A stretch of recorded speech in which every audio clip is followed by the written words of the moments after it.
What's going on, Atlanta Falcon fan, man? Y'all know what it is. Your boy, Antoine Smith. Stopping in right quick to give my quick thoughts on 5 burning questions that Marc Ramondi thinks the Falcons have going into the 2026 season or training camp. But let's keep it real, y'all.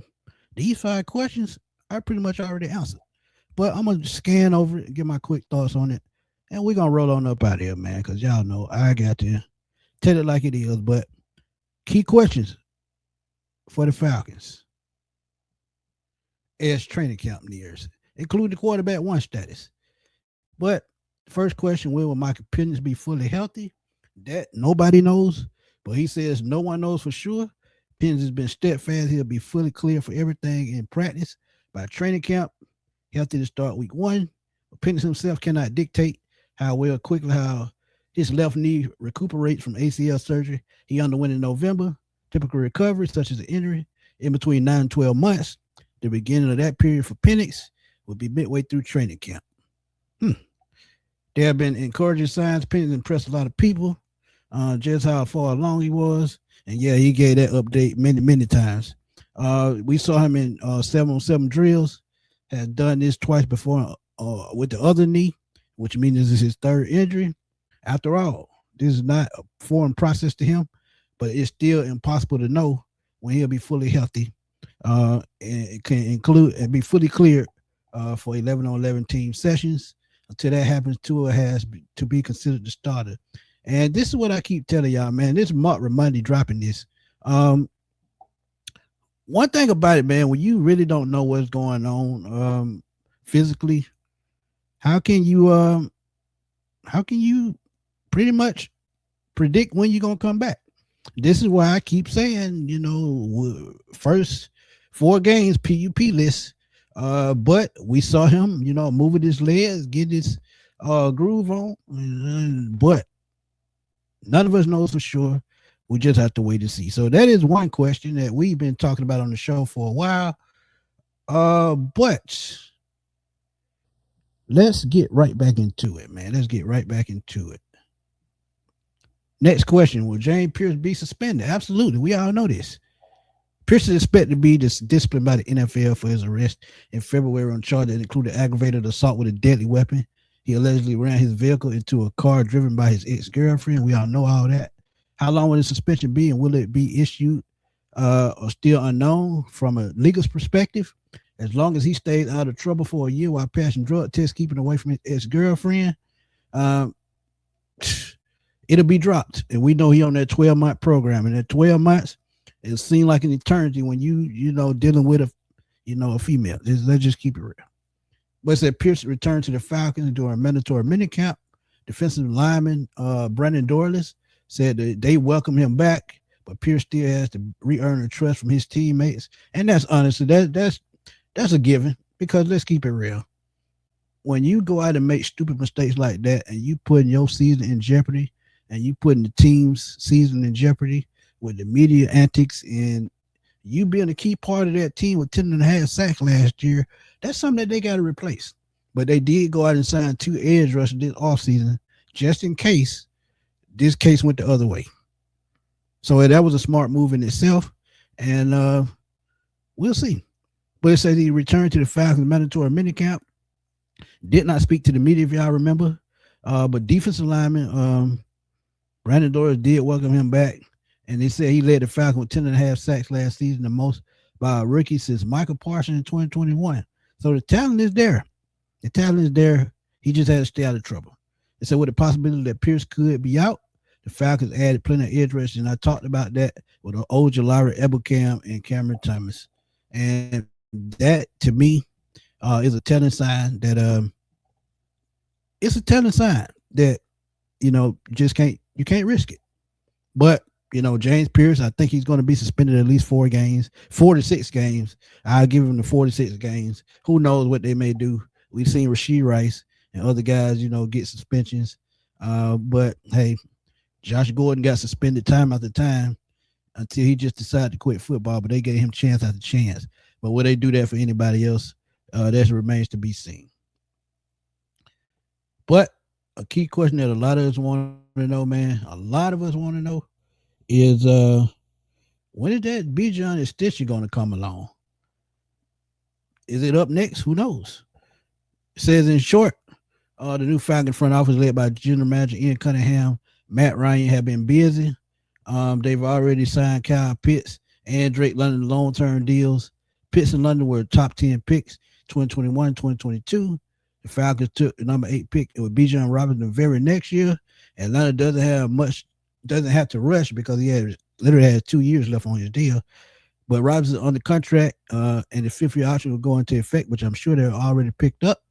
But conventional wisdom states that the team wants to sign their biggest stars sooner rather than later. Expect news of a Robinson extension inside of 2026. And as we all know this, Jahmyr Gibbs is waiting on the Falcons to sign Bijan Robinson so they'll know what they need to do. But if I'm in Atlanta, and I've said this time and time again, you're going to set the scale $25 million, 3 years, $75 million, or 4 years, $100 million. Just get it out the way. You don't have to worry about it. And they won't pay Jahmyr Gibbs that much. I'm telling you, point blank, they won't. So just going to set it as high as you can, going to pay him, get it out the way. But again, guaranteed money you have to look at. Yearly base salary, signing bonus. You just have to think about all that. So that once they get all that together, the contract will be out there. Trust me, it will. But yeah. Next question, right quick, is who will start at right tackle? That's a good question. We know Caleb McGarry retired after a really bad season injury, knee injury, and Jawan Taylor, a guy that a lot of us wasn't happy about. They signed him to fill that role. The problem is they said Taylor is rehabbing from arm injuries from last season and did not practice during the spring. He also has a major issue with false starts, and that was Elijah Wilkinson last year as well. Right tackle is even more important for the Falcons. The center is the top 2 quarterbacks blind side. So someone steady is needed to cover the blind side. When the swing tackle Storm Norton went down for a second straight season, lingering ankle injury, the Falcons traded for Wanye Morris, and to be honest, he's probably going to be backing up Jake Matthews. You have Michael Jarrell, who took most of the first-team reps at right tackle in the spring. It could be a 3-way battle for the starting spot unless Taylor can come back 100% for training camp. And it's a good thing that they did that, man, because Jawan Taylor, he's only, I think, a $5 million contract. So it was a very smart move. You go out and make a deal for Wanye Morris to back up Jake Matthews or take on that right spot. So Mike Jarrell, they traded a 7th-round pick for him last year. So they have tackle depth, but trust me, closer we get to the season, we could see former Detroit Lions offensive tackle. They could try to make a move for him. I think Taylor Decker is his name, and that would be a smart move. So just keep an eye on that right tackle position because it may not be solidified until the end of the preseason going into week 1. Just keeping it real. Let's get to how do the Falcons replace Caden Ellis? It said if practicing during OTA minicamp any indication, Christian Harris seems like he's the favorite inside linebacker, and I agree with that, alongside Divine Diablo. And look, it says he started 27 games in 4 seasons, was considered a prospect who didn't completely fulfill his potential because of calf and ankle injuries. And I can understand that because in Alabama, he was a beast. It said the Falcons have other options in Channing Tindall, J.D. Bertrand, and Troy Anderson, but let's keep it real. Knee injuries that sidelined Troy Anderson for the last 2 seasons. He still has to get gotten healthy. I still think he's 1 foot on the field and other to retirement. But we'll see. J.D. Bertrand is a little undersized, and he got swallowed up in blocks a lot, and he's just not athletic enough. He can tackle, and he is a hitter, but he's just not athletic enough, and he's a little bit too small. But it said they drafted Kendall Daniels and Harold Perkins, 4th and 6th rounds. Daniel has been injured, and that's true. While speedy and undersized, Perkins has taken reps with the second team, and I still think he's a Deion Jones-type talent. Remember those first 3 seasons with Deion Jones? They were saying he was a top 5 linebacker in the league. I can see that with Harold Perkins because if he comes out before that ACL injury, Harold Perkins probably is a 1st-round pick. Keep it real. Remember guys like Patrick Queen in Baltimore and Chicago. But I mean, hey, if he has that kind of potential, I'm all for it, and I would work with that kid. But it said the most intriguing possibility could be Jalen Walker, the promising second-year player whose versatility coming out of college was a major strength, and that's true. Albrecht wanted him to master being the edge first, but perhaps he could spend time on the inside.